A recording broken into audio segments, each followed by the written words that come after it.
Okay, so usually we start these deep dives with a bit of a roadmap. Here are the articles, here's the author, let's get into it. The standard procedure. Right. But today, looking at the file you've bought, standard procedure just doesn't feel right. No, it wouldn't. Standard procedure assumes a standard situation.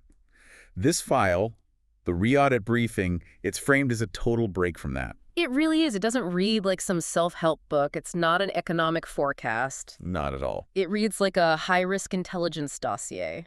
Besides, something you'd find in a burn bag. exactly. A burn bag. It's written like a forensic audit of reality itself. And honestly, it's refreshing. It just bypasses all the usual pleasantries. It doesn't care if you're comfortable. It only cares if your map matches the territory. That's it. And according to this briefing, the territory is, well, it's glitching. We have to start there with the operational context because it names a feeling I think a lot of us have, but we can't quite pin it down. The source calls it ontological dissonance. Or, just the glitch. The glitch. And they're not talking about like a political disagreement or just being tired of the news.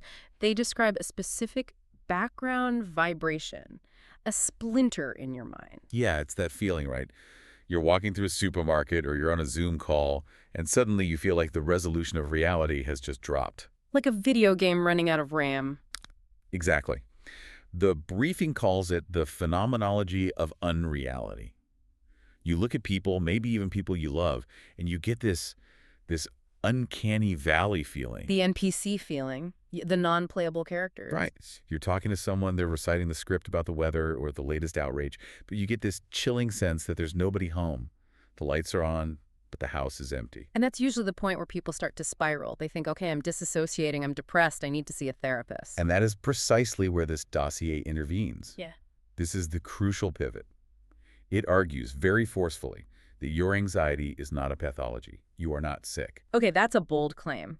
If I feel like the world is fake, how is that my brain functioning perfectly? Because the world has lost its coherence. Your brain is a finely tuned instrument, and it's detecting a structural failure in the environment. You feel unreal because the world around you has become a bad render. So it's a biological response to a structural lie. I'm not crazy, I'm just noticing the frame rate dropping. You're the canary in the coal mine. Okay, so if I'm not crazy, what's actually going on? Because the source uses a very specific and frankly pretty gross metaphor to explain it. It does. And that brings us to phase 0 of this briefing, the distinction between broken and rotten. I really paused on this part because we hear broken all the time. Washington is broken, the system is broken. It's the standard line. It is, and it's a semantic trap. Think about a car. If your car is broken, what do? Take it to a mechanic, fix it. Right. You replace a part. Broken implies a machine that can be fixed. It implies that with the right technocrat, the right policy, we can just tinker with it and get it working again. But the briefing says we're not dealing with a machine. We're dealing with a biological organism. The system isn't broken, it's rotten. Think about an apple.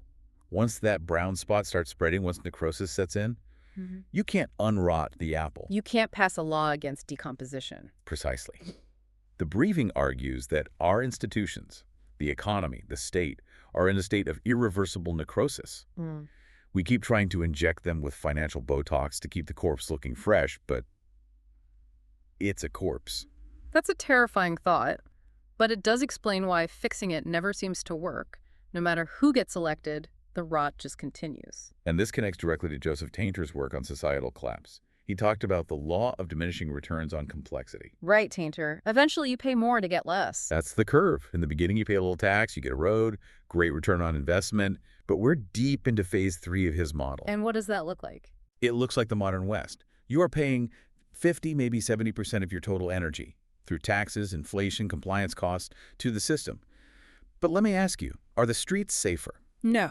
Is the healthcare better? Is the infrastructure newer? Definitely not. Everything feels slower, more expensive, more fragile. That is a negative return on your investment. The system is consuming your energy just to keep itself going, not to serve you. That is the definition of a rotten system. It eats its host. And the briefing says this isn't just an economic problem, it's a psychological one. This is where Byung-Chul Han comes in. Neuronal violence. Yeah. It's a key concept. In the past, the enemy was external, a tyrant, a bad boss. But in a rotten democracy, the system shifts to this mantra of, yes, we can. Toxic positivity. Weaponized positivity. Right. We've become our own exploiters. Yeah. We push ourselves to be more productive, more mindful, fitter, richer. And when we burn out, we don't blame the rotten system. We blame ourselves. I just didn't try hard enough. Exactly. It leads to what the source calls a heart attack of the soul. Okay, so, diagnosis. Rotten, not broken. We're burning ourselves out trying to prop up a corpse. What's the next step? This is where a normal analysis would say, vote harder, but the dossier just takes a hard left turn into 1177 BC. Vector 1, systemic orphanhood. And to understand it, yes, we have to go back to the Bronze Age collapse. I love that we're pivoting from modern burnout to ancient clay tablets, but this specific tablet, I have to admit, reading the translation gave me chills. RS 18.147. It's one of the most haunting documents ever found. It was written by A.R.K, the last king of Ugarit. And Ugarit wasn't some backwater. It was a trade hub.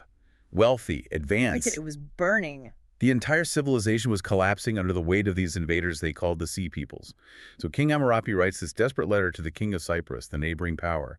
He addresses him as father. He's begging. He's screaming. He writes, "My cities were burned. The enemy is here. My troops are gone." He's invoking the ancient protocol, "Father, save me." It's a 911 call. It is. But here's the kicker. That tablet, it was found in the kiln. In the kiln, so. It was never sent. The city was overrun and destroyed while the clay was still baking. The king was waiting for a rescue that physically could not come. Okay, that's tragic for him. But the briefing calls this the Ugarit protocol for us now. Because we are all doing the exact same thing. We look at our institutions, the state, the Fed, the social safety net, and we're shouting, "Father, help me." We expect that when the grid goes down or the bank fails, the father state will step in. And the briefing says, what? The answer is silence. Not because they don't want to help, but because the father is also burning. The social contract is void.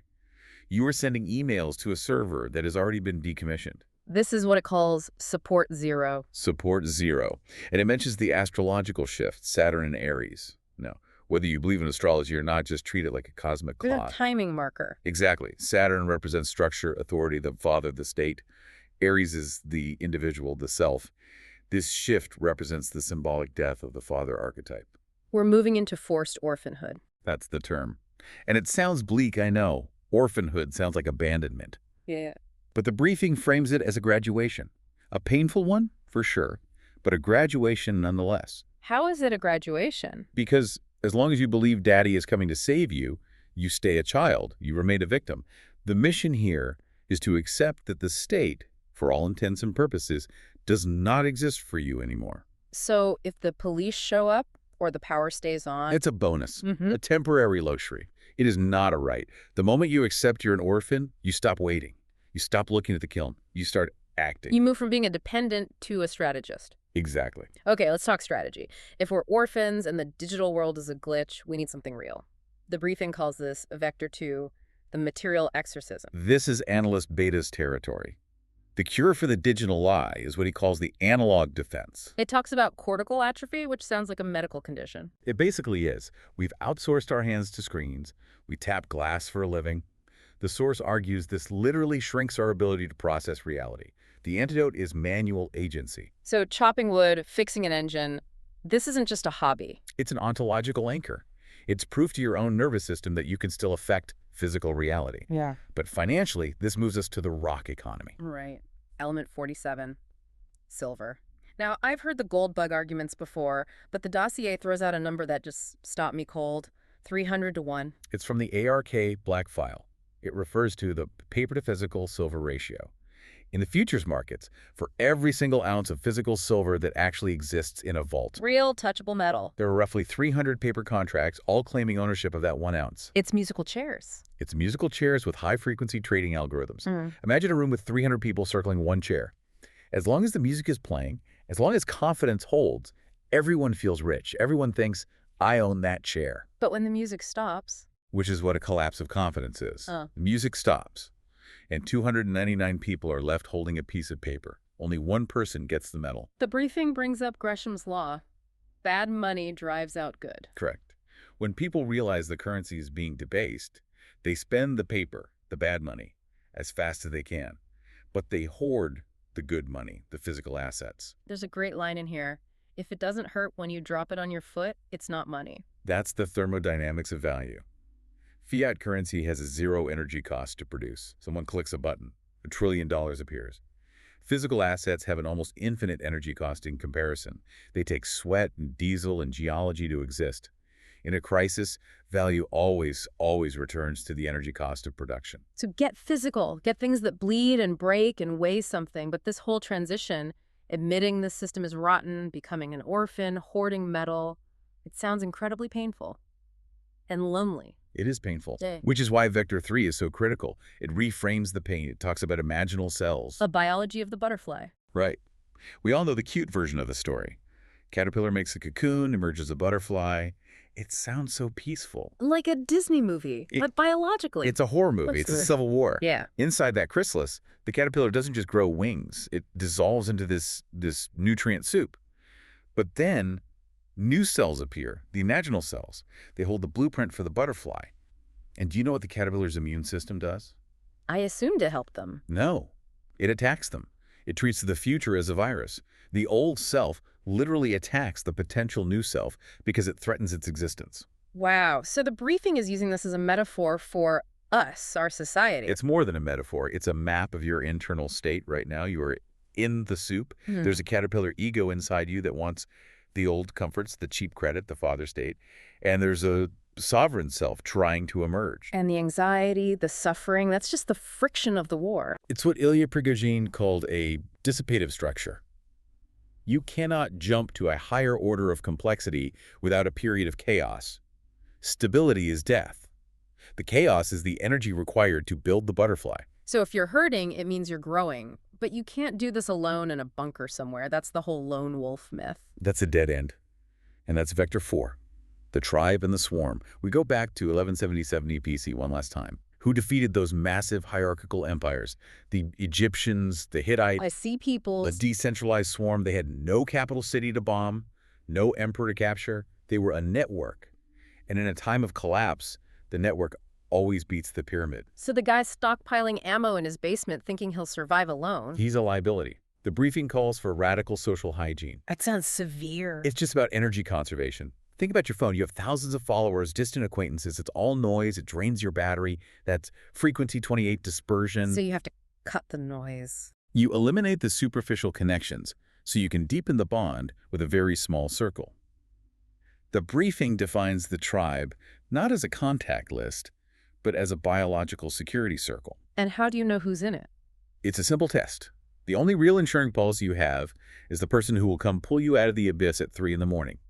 If you can't call them when the grid is down, they're not your tribe. The source calls that armed love. It's not soft, it's operational. It's the only thing that actually works. Before we wrap up, I want to touch on this last part, Vector 6, Tikkun Olam, because so far this has been very tactical, almost survivalist. But this part feels different. It draws a line between therapy and strategy. Right. This is the idea of voltage engineering. It uses these Kabbalistic terms, or, which means light or energy, and klai, which means vessel. Break that down for us. Think of your life, your ego, your current identity as a cup, a vessel. And think of the new reality trying to enter your life as high-voltage electricity.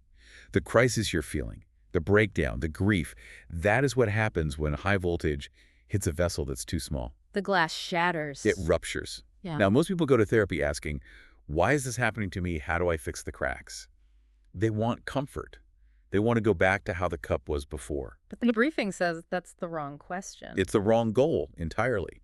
The strategy is not to patch the small cup. It's to build a bigger vessel. The shattering is a necessary part of the process. The old, you couldn't hold the voltage of what's coming. So the shift is from, why is this happening to me, to what is this trying to build in me? You don't need to feel better. You need to become capable of handling more charge. That's a powerful place to land. So we've covered the rotten system, orphanhood, the rock economy, the butterfly civil war, the swarm strategy. Normally would summarize here. But the dossier's outro explicitly refuses to do that. It says the time for reflection is over. It gives one final image. Liftoff physics. The launch pad. Yeah. Imagine a rocket launching. For that rocket to escape gravity, there's this massive release of energy, fire, heat, incredible violence. And the launch pad gets absolutely scorched. The launch pad must burn. That is the physics of escape. The launch pad is the old world. It's 2025. It's your old life, the rotten system.